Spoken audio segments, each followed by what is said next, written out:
Terdapat beberapa jenis dari instrumen diplomasi. Salah satunya adalah non-megaphone diplomasi atau biasa kita sebut juga sebagai quiet diplomacy atau diplomasi diam-diam. Dalam video ini kita akan membahas mengenai sikap Indonesia yang melakukan non-megaphone diplomasi terhadap Myanmar dalam kasus Rohingya. Sebelum kita masuk lebih jauh, apa sih non-megaphone diplomasi itu?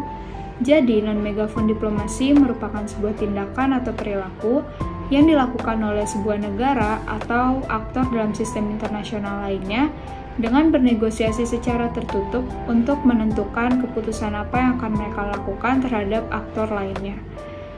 Non-megaphone diplomasi ini dianggap sebagai langkah yang tepat untuk menentukan keputusan yang berjangka panjang. Non-megaphone diplomasi ini juga memiliki hubungan dengan diplomasi publik, yaitu keduanya saling melengkapi. Maka dari itu, dalam kasus ini, Indonesia melakukan kedua tipe dari diplomasi tersebut. Lantas apa yang sebenarnya terjadi antara Rohingya dan Myanmar hingga terdapat keterlibatan Indonesia di dalamnya? Sebagai sebuah negara yang memiliki lebih dari 130 identitas etnis, sebuah konflik etnis, yaitu konflik Rohingya, sayangnya harus menjadi salah satu sorotan utama bagi dinamika kenegaraan Myanmar. Namun, siapa sebenarnya orang-orang Rohingya ini? Rohingya adalah sebuah kelompok etnis minoritas yang terdapat di tepi barat negara Myanmar, terutama terkonsentrasi di negara bagian Rakhine. Dengan populasi yang mencapai 1 juta penduduk, kelompok etnis minoritas ini adalah sepertiga bagian dari populasi negara bagian Rakhine itu sendiri. Asosiasi kelompok Rohingya dengan wilayah di negara bagian Rakhine itu sendiri dapat dilacak pada kurun waktu abad ke-15 hingga abad ke-20, di mana ribuan muslim datang ke wilayah kerajaan Arakan hingga kerajaan Arakan itu sendiri berpindah tangan ke pemerintah kolonial Inggris di India. Namun, semenjak kemerdekaan Myanmar pada 1948, pemerintah Myanmar menolak klaim sejarah tersebut dan tidak menjadikan Rohingya sebagai salah satu kelompok etnis di Myanmar. Dengan demikian, mencabut hak warga negara dari setiap etnis Rohingya atas Myanmar. Dengan dicabutnya hak atas kewarganegaraan oleh pemerintah Myanmar, masyarakat Rohingya pada dasarnya tidak bisa lagi untuk berpartisipasi dalam kegiatan politik atau kegiatan kenegaraan di Myanmar. Hingga pada tahun 1990-an, kelompok junta militer di Myanmar yang saat itu memegang kuasa meresmikan sebuah kartu izin tinggal yang merangkap sebagai kartu identitas bagi masyarakat Rohingya. Kartu ini sendiri dinamakan Kartu Putih dan berhasil untuk memberikan masyarakat Rohingya beberapa hak atas partisipasi politik dan partisipasi kenegaraan. Namun, di bawah tekanan pemerintah dan pihak sipil yang mayoritas merupakan para nasionalis beragama Buddha, sistem tersebut dicabut dan secara praktis membuat masyarakat Rohingya semakin terpinggirkan dari aspek-aspek kenegaraan di Myanmar. Ditambah dengan berbagai diskriminasi struktural yang dialami masyarakat Rohingya dan kondisi negara bagian Rakhine yang merupakan negara bagian termiskin di Myanmar, hal ini seolah melebarkan jurang pemisah antara masyarakat Rohingya dan masyarakat umum yang mayoritas beragama Buddha. Terkait isu imigran dan pengungsi, masyarakat Rohingya sebenarnya telah lama menjadi subjek atas krisis pengungsi yang melibatkan berbagai negara swaka seperti Bangladesh, India, Malaysia, Thailand, dan Indonesia.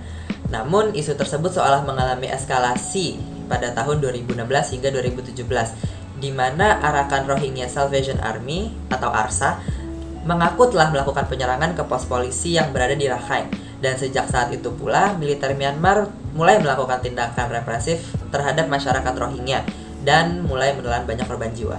Berbicara mengenai sejarah hubungan diplomatik antara Indonesia dan Myanmar, kita dapat menarik garis waktu ke era kolonialisme dan pasca kolonialisme. Myanmar merupakan salah satu negara yang mengakui kemerdekaan Indonesia dan mendukung Indonesia untuk melawan agresi militer Belanda. Dukungan dari Myanmar ini tentunya tidak sepihak. Indonesia juga ikut mengakui dan mendukung kemerdekaan Myanmar dari Inggris. Hubungan baik kedua negara telah terjalin secara resmi sejak 1949. Presiden Soekarno pada waktu itu juga memiliki hubungan yang baik dengan Perdana Menteri Myanmar, UNU, yang kemudian ikut memprakarsai KAA pada tahun 1955. Selain dalam bidang diplomatik, hubungan kerja antar dua negara tersebut juga terjalin baik dalam bidang lainnya, seperti bidang ekonomi, sosial, dan politik. KBRI Yangon pernah mengadakan IPTC Wonderful Indonesia pada tahun 2017 dengan tujuan untuk meningkatkan kerjasama antar dua negara di bidang bisnis dan pariwisata. Kemudian di bidang sosial, KBRI Yangon memiliki program rencana strategis 2015-2019 yang bertujuan untuk meningkatkan kerjasama bilateral di bidang penerangan dan sosial budaya.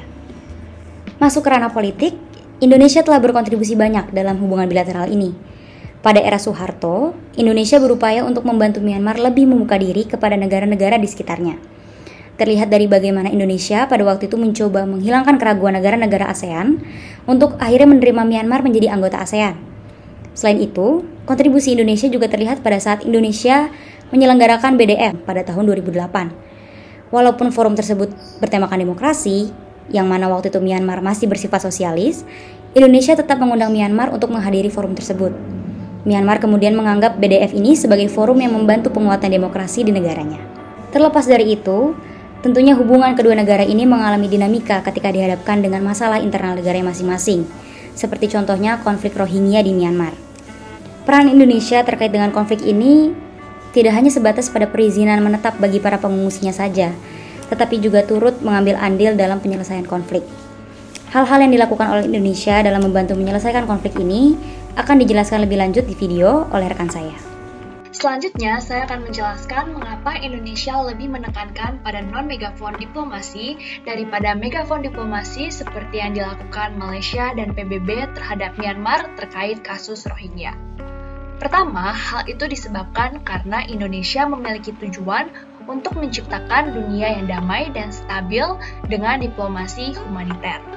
Pendekatan konstruktif diprioritaskan agar aspek-aspek humaniter dan rencana jangka panjang dapat dicapai secara berkelanjutan.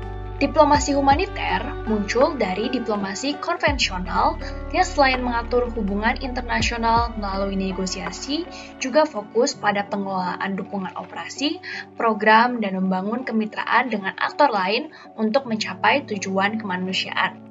Kemunculan diplomasi inilah yang kemudian menyebabkan terjadinya perubahan kebijakan luar negeri Indonesia ke arah pendekatan non-megafon diplomasi. Melalui diplomasi humaniter, Indonesia memperkenalkan pula cara menangani krisis tanpa kekerasan sekaligus menjual kesan baik dan ramah sebagai poin tambahan untuk reputasi Indonesia.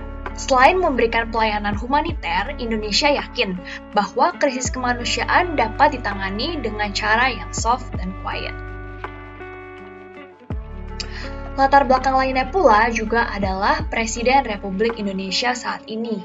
Di era Jokowi, Indonesia menjadi pendorong utama proses integrasi kawasan Asia Tenggara dan Pasifik. Kebijakan luar negeri Indonesia telah mengambil putaran yang lebih nasionalistik, meningkatkan keprihatinan di antara negara tetangga dan mitra ekstra regional akan adanya perubahan dengan non-megafon diplomasi. Indonesia sebagai rekan Myanmar dalam kasus ini berhasil dalam melakukan non-megafon diplomasi dan diplomasi publik. Penolakan yang dilakukan oleh Myanmar terhadap negara lain dan organisasi internasional tidak dialami oleh Indonesia.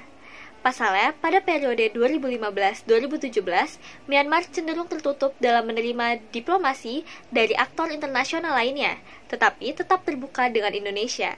Hal ini terjadi karena diplomasi yang dilakukan bersifat konstruktif dan juga inklusif, sehingga Myanmar berkenan untuk menerima saran terkait langkah apa yang harus diambil untuk pelaksanaan deeskalasi konflik seperti Formula 4W+1H. Bahkan diplomasi ini telah diakui oleh Sekjen PBB, Antonio Guterres, karena berhasil membujuk Myanmar untuk membuka akses bantuan kemanusiaan. Pada 21 Mei 2015, Menlu Retno Marsudi mengunjungi Myanmar untuk memberitahu hasil dari pertemuan trilateral antara Indonesia, Malaysia, dan juga Thailand terkait penanggungan pengungsi Rohingya. Indonesia melalui AKIM juga telah membangun sekolah dan rumah sakit di negara bagian Rakhine, Myeongbwe, 2017. Lalu, hal ini sesuai dengan definisi dan tujuan dari diplomasi publik yang artinya adalah proses komunikasi yang diarahkan kepada pemerintah dan juga masyarakatnya untuk memberikan pemahaman terkait sikap, budaya, kepentingan nasional, dan kebijakan yang diambil oleh negaranya. Myanmar juga mempercayai bahwa bantuan dari Indonesia ini tanpa adanya agenda terselubung. Indonesia memiliki citra yang baik dalam menangani konflik dan juga terkenal damai meskipun berkarakter multikultural. Indonesia meyakini Myanmar bahwa bantuan ini bersifat tulus demi membantu negara sahabat, tanpa adanya kecaman dan juga ancaman.